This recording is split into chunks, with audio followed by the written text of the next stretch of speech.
Hello students, आज के session में हम आपको अपूर्ण प्रतियोगिता के कारण के बारे में बताएंगे। यानी कि जो हमारा इम्परफेक्ट कंपटीशन है, जो अपूर्ण प्रतियोगिता है, वो किन किन कारणों से उत्पन्न होती है। यानी कि जो अपूर्ण प्रतियोगिता के बाजार की स्थिति है वो किस किस रीज़न से मार्केट में आती है, जिससे कि वह बाजार जो है अपूर्ण प्रतियोगिता का बाजार कहलाता है। इसके पहले आपने अपूर्ण प्रतियोगिता के बारे में पढ़ा था कि वहाँ उसकी क्या स्थिति थी, वो किन किन कारणों से वो उत्पन्न होती थी, वो बाजार थी। अब इस सेशन में अब आप अपूर्ण प्रतियोगिता के कारण के बारे में पढ़ेंगे। तो अपूर्ण प्रतियोगिता का पहला कारण है हमारा क्रेताओं और विक्रेताओं की अज्ञानता। इसका ये मतलब है कि हमारे जो क्रेता और विक्रेता हैं, जो हमारा खरीदने वाला जो बेचने वाला यानी कि दुकानदार और ग्राहक, वो किसी भी बाजार में उनकी संख्या तो ज़्यादा हो सकती है, यानी कि उनकी संख्या कम ज़्यादा तो हो सकती है, लेकिन उनके बीच हमने पूर्ण प्रतियोगिता में ये पढ़ा था कि उनको बाजार का पूर्ण ज्ञान होता है। लेकिन जो ये अज्ञानता है, क्रेताओं विक्रेताओं की अज्ञानता है, यह जब स्थिति उत्पन्न होगी तो वह स्थिति अपूर्ण प्रतियोगिता की स्थिति कहलाएगी। क्योंकि वास्तविक जीवन में किसी भी क्रेता और विक्रेता को बाजार का पूर्ण ज्ञान नहीं होता है। उसको मार्केट की वस्तु के बारे में, उसके मूल्य के बारे में पूरी जानकारी नहीं होती है। तो जब ये स्थिति उत्पन्न होती है तो यह स्थिति अपूर्ण प्रतियोगिता की स्थिति कहलाती है। तो अपूर्ण प्रतियोगिता के कारण में एक पहला कारण हमारा यही है कि क्रेताओं और विक्रेताओं की अज्ञानता। और फिर हमारा सेकंड पॉइंट है हमारा वस्तु की इकाइयों में अंतर। ठीक है, पूर्ण प्रतियोगिता में हमने ये पढ़ा था कि जो वस्तु की इकाइयां, जो फर्म है जो वस्तुओं का उत्पादन करती हैं, वो लगभग समान होती हैं। आकार, प्रकार, मूल्य, मतलब हर तरह से उनमें समानता पाई जाती है। लेकिन जब अपूर्ण प्रतियोगिता की बाजार की स्थिति आती है, जब अपूर्ण प्रतियोगिता हमारा की स्थिति होती है, तो उसमें वस्तु जो उत्पादन हो रहा है, जो फर्म उत्पादन कर रही है, उन वस्तुओं में कुछ ना कुछ डिफरेंस पाया जाता है। भले वो डिफरेंस आकार प्रकार का हो, उनके गुण दोष का, उनके गुणों का हो, मतलब उसमें क्या अच्छा है क्या खराब है, या उनके मूल्य का हो, मतलब किसी भी प्रकार का अगर डिफरेंस है तो वह स्थिति, जब स्थिति उत्पन्न होगी तो वह अपूर्ण प्रतियोगिता की स्थिति कहलाएगी। थर्ड पॉइंट हमारा है क्रेताओं में गतिशीलता का अभाव। क्रेता मतलब खरीदने वाला यानी कि ग्राहक, उपभोक्ता।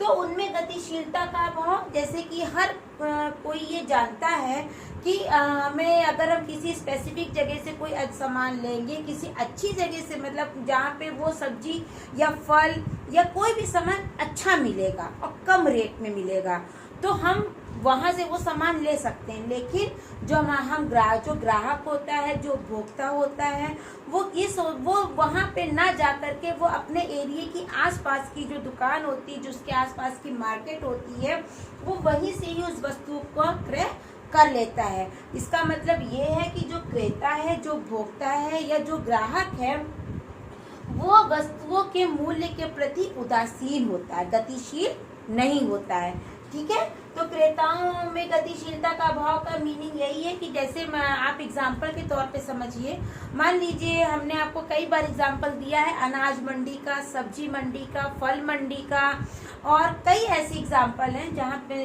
कि जब हमको ये पता है कि वहाँ अगर हम जाएंगे तो वहाँ वो चीज़ हमको अच्छी मिलेगी और 1-2 रुपए या काफ़ी डिफरेंस होगा। लेकिन हम लोग वहाँ ना जा करके हम लोग अपने ही आसपास के बाजार से सब्जी लेते हैं, तो वह जो बाजार होता है या बाजार की जो वह स्थिति होती है, वह स्थिति अपूर्ण प्रतियोगिता की स्थिति कहलाती है। यानी कि जो क्रेता है उनमें किसी भी वस्तु के मूल्य के प्रति उदासीनता होती है, गतिशीलता नहीं पाई जाती है। हमारा फोर्थ पॉइंट है ऊंचा यातायात व्यय। ऊंचा यातायात व्यय मतलब जो हमारा ट्रांसपोर्ट है, जो हम ट्रांसपोर्ट पे खर्च करते हैं, उसका बहुत बड़ा योगदान होता है अपूर्ण प्रतियोगिता के बाजार की स्थिति को बनाने में। मतलब जब अपूर्ण प्रतियोगिता की बाजार की स्थिति उत्पन्न होती है तो उसमें जो हमारा ये ऊंचा यातायात व्यय है, इसका बहुत बड़ा योगदान होता है। क्योंकि जब हम अपनी वस्तुओं का उत्पादन कर लेते हैं और उसको जब एक स्थान से दूसरे स्थान हम कन्वेंस के थ्रू भेजते हैं, ट्रांसपोर्ट के थ्रू भेजते हैं, तो जितना दूर हमारा जितना डिस्टेंस ज़्यादा होगा उतना ज़्यादा उसका पैसा होगा, और जब उतना ज़्यादा उसकी वस्तु कीमत होगी तो उस वस्तु का मूल्य उतना ही ज़्यादा बढ़ जाएगा। यानी कि ट्रांसपोर्ट का जो हमारा खर्च होता है उसका भी अपूर्ण प्रतियोगिता के बाजार की स्थिति में एक महत्वपूर्ण योगदान होता है। तो यहाँ पे आज हमने अपूर्ण प्रतियोगिता के कारण यानी कि कॉजेज ऑफ इम्परफेक्ट कंपटीशन को पढ़ा कि अपूर्ण प्रतियोगिता के बाजार की स्थिति किन किन कारणों से उत्पन्न होती है। उसमें पहला है हमारा क्रेताओं और विक्रेताओं की अज्ञानता, वस्तु की इकाइयों में अंतर, क्रेताओं में वस्तु की मूल्य के प्रति गतिशीलता का अभाव और ऊंचा यातायात व्यय। अज्ञानता का सेंस यहाँ पे ये है कि वो पढ़ा लिखा नहीं है, मतलब ये कोई मतलब नहीं। अज्ञानता का मतलब यहाँ ये है कि उसको बाजार की स्थिति के बारे में पूर्ण ज्ञान नहीं होता है। इकाइयों में अंतर यानी कि जो एक फर्म कभी भी एक जैसी वस्तु का उत्पादन नहीं करती, उसके आकार प्रकार या मूल्य में कहीं ना कहीं थोड़ा बहुत डिफरेंस पाया जाता है। क्रेताओं में गतिशीलता का अभाव यानी कि जो क्रेता है वो किसी मतलब जो वस्तु की एक वस्तु का किसी एक विशेष स्थान से उस वस्तु को नहीं खरीदता है बल्कि आसपास के दुकानों से उस वस्तु को लेता है, तो वहाँ पर क्रेताओं में गतिशीलता का अभाव पाया जाता है।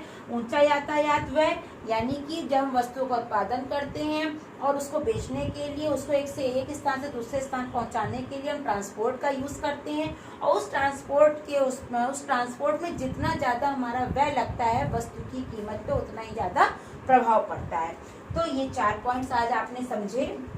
इसमें एक ये देखिए कि जैसे आपका कभी क्वेश्चन आ जाए कि क्रेताओं में वस्तुओं के मूल्य के प्रति गतिशीलता का अभाव होता है, ये स्थिति कौन सी है? अपूर्ण प्रतियोगिता की है। ठीक है, तो उसमें क्या उसमें उदासीनता का भाव रहता है, ये स्थिति कौन सी है? ये अपूर्ण प्रतियोगिता की स्थिति है।